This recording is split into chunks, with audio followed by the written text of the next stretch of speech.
Hello students, मैं Anubha Gupta, associate professor LBS college Kotputli. आज हम डिस्कस करने जा रहे हैं मॉडुलुम कांस्टेंट। मॉडुलुम कांस्टेंट क्या है और उसे कैसे निकाला जाता है। जैसा कि आप जानते हैं, जो आयनिक कंपाउंड्स होते हैं वो सॉलिड होते हैं और एक उनकी निश्चित संरचना होती है, निश्चित ज्योमेट्री होती है, जिसके अंदर आयंस का एक निश्चित साइट पर लगे होते हैं। आयनिक कंपाउंड के लिए हम लैटिस एनर्जी निकालते हैं और लैटिस एनर्जी का थ्योरेटिकल वैल्यू हम निकालते हैं बॉन्ड लैंड इक्वेशन या बॉन्ड इक्वेशन से। हमने देखा था कि लास्ट वीडियो में जब हमने बॉन्ड इक्वेशन निकाली थी, जिससे हमने लैटिस एनर्जी कैलकुलेट कर सकते हैं, वहाँ हमने एक कांस्टेंट यूज़ किया था जिसे हमने कहा था मॉडुलुम कांस्टेंट। मॉडुलुम कांस्टेंट एक साइंटिस्ट के नाम पर दिया गया है, जिसे क्योंकि इसे मॉडुलुम ने कैलकुलेट किया था। अब क्योंकि आयनिक कंपाउंड्स सॉलिड हैं, निश्चित संरचना है, कोई भी एक आयन जो है उसके निकटतम विपरीत आवेशित आयंस होते हैं, जो उसकी कोऑर्डिनेशन नंबर कहलाता है। लेकिन कोई भी आयन सिर्फ अपने नियरेस्ट दूसरे आयंस के साथ ही इंटरेक्शन नहीं करता, बल्कि वह उसके पास तथा दूर स्थित समान तथा विपरीत आवेशित आयंस के साथ भी इंटरेक्शन करता है, उसके साथ भी उसकी अंतक्रिया होती है। इसी अंतक्रिया को एक कांस्टेंट के द्वारा प्रदर्शित किया जाता है, जिसे हम कहते हैं मॉडुलुम कांस्टेंट। फॉर एग्जांपल, यहाँ हम सोडियम क्लोराइड का एग्जांपल ले रहे हैं और उसके लिए हम जो है मॉडुलुम कांस्टेंट कैलकुलेट करेंगे। जैसा कि आप जानते हैं, सोडियम क्लोराइड में सोडियम और क्लोराइड आयन का कोऑर्डिनेशन नंबर है 6। इसका मतलब एक आयन जो है 6 विपरीत आवेशित आयन से घिरा हुआ होता है। सेंटर में है ये, यदि सोडियम आयन माना है हमने, इसके जो है 6 क्लोराइड आयन से घिरा हुआ है।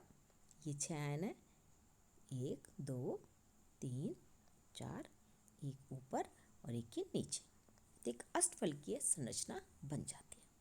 तो जो इसका स्ट्रक्चर है वो ऑक्टाहेड्रल स्ट्रक्चर है। इसी तरह क्लोराइड आयन भी 6 सोडियम आयन से घिरा हुआ है और उसका कोऑर्डिनेशन नंबर होता है 6, क्योंकि ये एक 3 डायमेंशनल स्ट्रक्चर है। जैसा कि आप देख रहे हैं, ये 2 प्लेन में नहीं है, ये 3 डायमेंशनल स्ट्रक्चर है। अब इससे हमें जो है ए की वैल्यू निकालनी है, मॉडुलुम कांस्टेंट की वैल्यू निकालनी है। तो इसलिए हमें ज्योमेट्री का, आयनिक कंपाउंड की ज्योमेट्री का पता होना, या उसकी किस तरह की ज्योमेट्री है, किस तरह से उसका लैटिस स्ट्रक्चर है, वो पता होना जरूरी है। अब हम इसके लिए सोडियम क्लोराइड के लिए हम जो है मॉडुलुम कांस्टेंट निकालेंगे, क्योंकि सोडियम क्लोराइड के अंदर जो है सोडियम के पास क्लोराइड आयन होगा और जैसे सोडियम आयन है, इसके पास ये क्लोराइड आयन है, क्लोराइड के पास सोडियम है। इस तरह से स्ट्रक्चर बना रखा है और इसके स्ट्रक्चर में इसी तरह से सोडियम के पास क्लोराइड और क्लोराइड के पास सोडियम होगा। अब हम सोडियम के लिए हम निकाल रहे हैं उसके लिए पोटेंशियल एनर्जी। ये सोडियम आयन है, इससे जो आर डिस्टेंस है, जो कि ये आर डिस्टेंस है, आर डिस्टेंस पर होंगे 6 क्लोराइड आयन। जो नियरेस्ट जो पॉजिटिवली चार्ज आयन होंगे वो होंगे क्लोराइड, और कोऑर्डिनेशन नंबर 6 है, इसका मतलब 6 आयन जो है आर डिस्टेंस पर होंगे। आर डिस्टेंस पर जो 6 क्लोराइड आयन है, उनके कारण क्या होगा, आकर्षण होगा। आकर्षण के कारण क्या होगा, जो है उसकी पोटेंशियल एनर्जी की वैल्यू जो हो जाएगी -6 Z1 Z2 Z plus Z minus E² upon 4 pi epsilon 0 R। Z positive है सोडियम पर चार्ज, Z नेगेटिव है क्लोराइड आयन पर आवेश, E है इलेक्ट्रॉनिक चार्ज, और R है इंटरन्यूक्लियर डिस्टेंस, जो है पॉजिटिव आयन और नेगेटिव आयन के बीच का डिस्टेंस। अब यहाँ पर नेगेटिव साइन चार्ज यूज़ किया गया, साइन लगाया गया, क्योंकि पॉजिटिवली चार्ज आयंस में अट्रैक्शन होगा, तो रिएक्शन कैसी होगी, एक्सोथर्मिक, इसलिए यहाँ पर नेगेटिव साइन लगाया गया। √2r डिस्टेंस, यहाँ से यहाँ तक का डिस्टेंस है √2।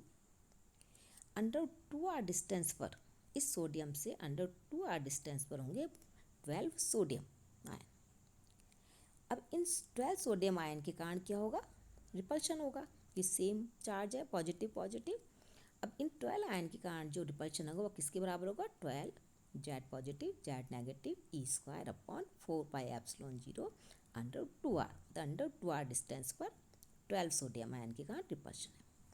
यहाँ पर पॉजिटिव साइन लगाया गया क्योंकि सेम चार्जेस आयन में रिपल्शन होगा। रिएक्शन कैसी होगी, एंडोथर्मिक।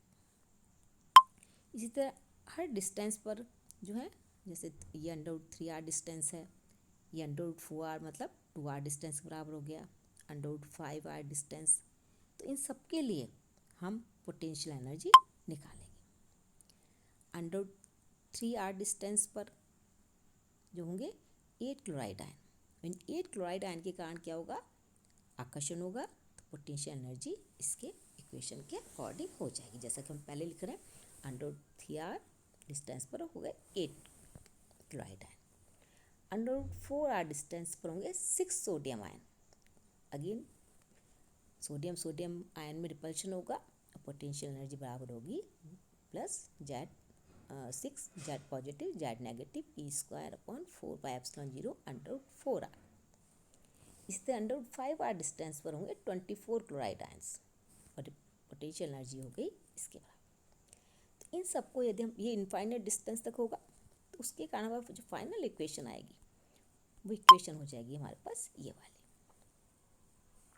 -6 जेड आर डिस्टेंस पर 6 नेगेटिव आयन के कारण आकर्षण अट्रैक्शन एनर्जी, √2r डिस्टेंस पर 12 आयन के कारण रिपल्शन एनर्जी। इस तरह से वहाँ पे इनफाइनाइट सीरीज आ गई। अब इस सीरीज में हमारे पास जो आ रही है, हम यदि -Z positive Z negative E² upon 4πε0 बाहर रख लेते हैं, तो हमारे पास ये 6 - 12 upon √2 plus 8 upon √3 -6 upon √4 plus 24 upon √5 minus infinite तक, इस तरह की यहाँ पे सीरीज आ जाएगी। इस जो इनफाइनाइट सीरीज का जो टोटल जोड़ है, जो एडिशन है, उससे हम कहते हैं, रिप्रेजेंट करते हैं मॉडुलस कांस्टेंट से। तो इसे हम m या a से प्रदर्शित करते हैं। a से भी लिख सकते हैं हम, इसे m से भी लिख सकते हैं। यहाँ पर हमने सोडियम आयन के लिए निकाला है, इसी तरह हम क्लोराइड आयन के लिए निकालेंगे, और दोनों को के जो पोटेंशियल एनर्जी को मिलाकर हम हाफ कर देते हैं, क्योंकि यदि हम नहीं करेंगे तो सारे इंटरेक्शन जो हैं 2 बार कंसीडर हो जाएंगे। इसलिए हमने यहाँ जो उनको टोटल करके उसको एक ही बार में लिख दिया है, क्योंकि अदरवाइज सारे इंटरेक्शन डबल हो जाएंगे।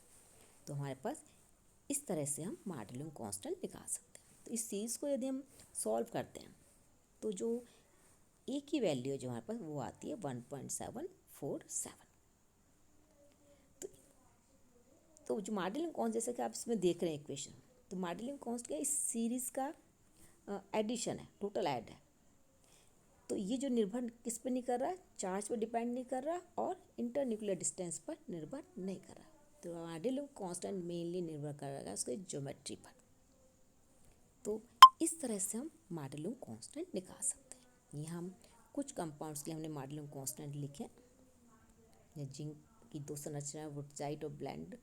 तो वुड ब्लेंड के लिए जो स्ट्रक्चर वो है 1.6 है, इसके लिए 1.64 है। सोडियम क्लोराइड के लिए हमने निकाली थी 1.747। इसी तरह सीजियम क्लोराइड के लिए है 1.76 के आसपास है, फ्लोराइड के लिए 2.09। तो हम उनके स्ट्रक्चर पता हो तो हम उसके लिए जो है इसको कैलकुलेट कर सकते हैं मॉडुलस कांस्टेंट। अब जब मॉडुलस कांस्टेंट हम निकाल सकते हैं, तो वो हमारे काम कहाँ आ रहा है, लैटिस एनर्जी के में निकालने में काम आ रहा है हमारे। तो इस लैटिस एनर्जी के लिए जब हम कर रहे हैं, तो जो लैटिस एनर्जी है वो डायरेक्टली प्रोपोर्शनल है मॉडुलस कांस्टेंट के। इसका मतलब जैसे जैसे m की वैल्यू बढ़ेगी, लैटिस एनर्जी की वैल्यू बढ़ेगी। लेकिन ये हमेशा सही नहीं है, क्योंकि जो एनर्जी है, लैटिस एनर्जी, वो कई फैक्टर्स पर भी डिपेंड करती है। मॉडुलस कांस्टेंट पर डिपेंड कर रही है, चार्ज पर डिपेंड कर रही है, इंटरन्यूक्लियर डिस्टेंस पर करती है डिपेंड। हम जैसे लास्ट वीडियो में कई सारे फैक्टर्स हैं। तो इसलिए जब सोडियम क्लोराइड है, जिसकी ऑक्टाहेड्रल स्ट्रक्चर है, उसके लिए एम का मान 1.747, जबकि सीजियम क्लोराइड के लिए क्यूबिक संरचना कोऑर्डिनेशन नंबर 8 है और मॉडलिंग कांस्टेंट है 1.76। तो सीजियम क्लोराइड के लिए मॉडलिंग कांस्टेंट की वैल्यू सोडियम क्लोराइड से ज़्यादा है। लेकिन जो लैटिस एनर्जी है वो सोडियम क्लोराइड के लिए ज़्यादा है। होनी किसके लिए चाहिए? सीजियम क्लोराइड के, लेकिन है किसके लिए? सोडियम क्लोराइड के लिए। इसका रीज़न क्या है? इसका रीज़न है क्योंकि जो लैटिस एनर्जी है वो इंटरन्यूक्लियर डिस्टेंस पर भी निर्भर करती है। इसका मतलब इंटरन्यूक्लियर डिस्टेंस से मतलब है कि उसके आयंस के साइज़ पर निर्भर कर रही है। और सीजियम क्लोराइड में सीजियम का साइज़ सोडियम के तुलना में काफ़ी बड़ा है, और साइज़ बड़ा है, और साइज़ के कारण जो है लैटिस एनर्जी कम होगी। मॉडलिंग कांस्टेंट के कारण बढ़ेगी, लेकिन रेडियस के कारण इंटरन्यूक्लियर डिस्टेंस या के कारण जो है लैटिस एनर्जी घटेगी। तो ओवरऑल इफेक्ट ये है कि उसकी सीजियम क्लोराइड की लैटिस एनर्जी सोडियम क्लोराइड से जो है कम है। सोडियम क्लोराइड जो है सीजियम क्लोराइड की तुलना में ज़्यादा स्टेबल है। इस तरह से हम जो आयनिक कंपाउंड के लिए मॉडलिंग कांस्टेंट को कैलकुलेट कर सकते हैं। हमने लास्ट वीडियो में से उसको शॉर्ट में लिख के बता दिया था कि हम यहाँ क्यों कर रहे हैं, लेकिन उसका रीज़न हम यहाँ एक्सप्लेन कर रहे हैं कि क्यों करते हैं और किस तरह से उसको हम वहाँ पर समझा सकते हैं। आज के लिए इतना ही। Thank you.